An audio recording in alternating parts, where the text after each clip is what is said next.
Hello, welcome to our channel. Let me go on and introduce our channel Book Tank, where we discuss, talk and recommend books that of our favorite genre.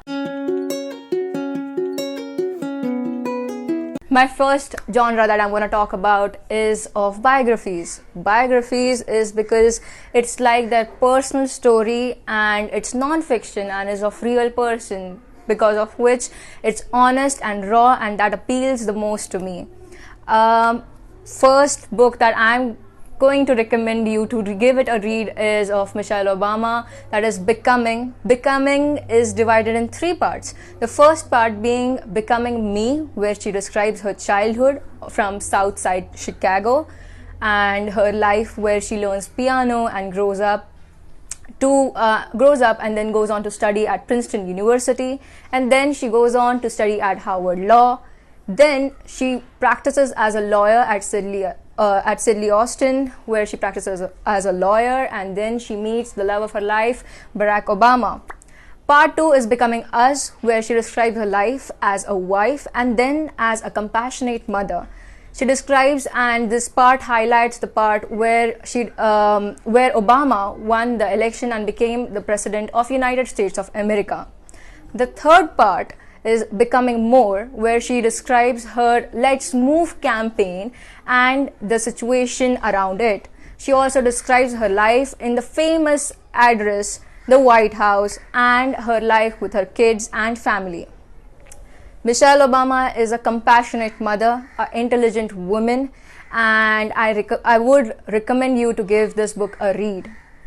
Now, she clearly states that it's important for us to define ourselves, or people will define ourselves quickly and inaccurately, which can be a problem. Finding ourselves is very important for us and it's deep-rooted within us. Therefore, this leads me to the second book recommendation, Dreams by My Father by Barack Obama. Barack Obama wrote this book before he became President of the United States of America. This book is divided into two parts. First being the origin story, and second is where he describes his life when he moves to Chicago for becoming the community organizer, and his life and his fair share of troubles. And he goes on to the emotional part of the book, where he describes that how he goes back to Kenya for a few days to meet his family after the death of his father. His relationship with his mother is warm and the most heartfelt part of the book. What I like about it is his relation with his emotions and trying to learn and comprehend it, and his relationship with his race. What I don't like about it is because maybe I was not able to connect it as an audience. A, because it was written before his presidential elections, and B, because maybe I'm not mature enough to understand the emotional aspect of it. Now, what I do understand is Priyanka Chopra's book and her memoir, Unfinished. She is a sensational woman, a strong-willed woman, a confident woman, and my superwoman. She is the Desi girl who lives the life on her own terms, and that's what I like about it. And because I'm personally biased to Priyanka Chopra, maybe that's why I like this book a bit more. Priyanka Chopra's book, Unfinished, it's a witty book where she describes her life right from her childhood to her wedding, and these books end at her wedding and her future endeavors. I wish it had a second part to it, and I hope she writes it soon so that we know more about it. And it was really intelligent of her to use the title Unfinished, since the life goes on and she's saying that she's gonna last for a long time. Unfinished has these amazing lines.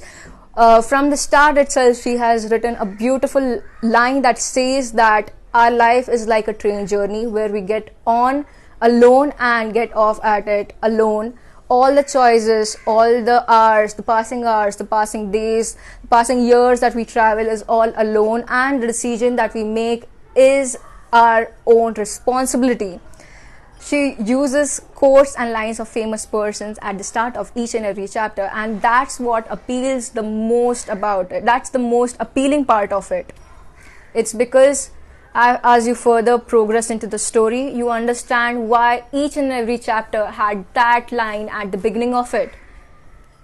This takes me to another part of another strong-willed woman, a very good businesswoman, and who has family ethics, who has strong family values and ethics. Indira Nooyi's book, My Life in Full. My Life in Full is a book written by the former CEO of PepsiCo, Indira Nooyi. She was CEO of PepsiCo for the tenure of 12 years. She written about why family was important right from her childhood and why it's important for her to give family that amount of attention since it supported it from the beginning. And she describes her life as CEO. She also says that family can become messy and can have some uncomfortable situations, but it's really necessary to deal through it. She's a strong advocate of girls' education and says that we all should get education and that no matter how bad or good the experience is, we should go through it. She also describes a beautiful instance where she narrates how she met Steve Jobs and talked about design with him for hours. She uses this conversation about design later in her company which enhances the company's performance. Coming to the man himself, Steve Jobs has not written a biography but had requested Walter Isaacson to write it. Now this guy is famous for writing autobiographies of people like Albert Einstein and Benjamin Franklin. Walter does not sugarcoat his flaws and writes about how he used to yell, scream, get frustrated and angry at so many instances of his life. This book is raw and honest, and maybe that's why this was really, really beautiful to read. If you like this video, please like, share and subscribe. Tell me what was your favorite part in the comment section down below. Hit that bell icon to never miss an update from Book Time. Thank you so much.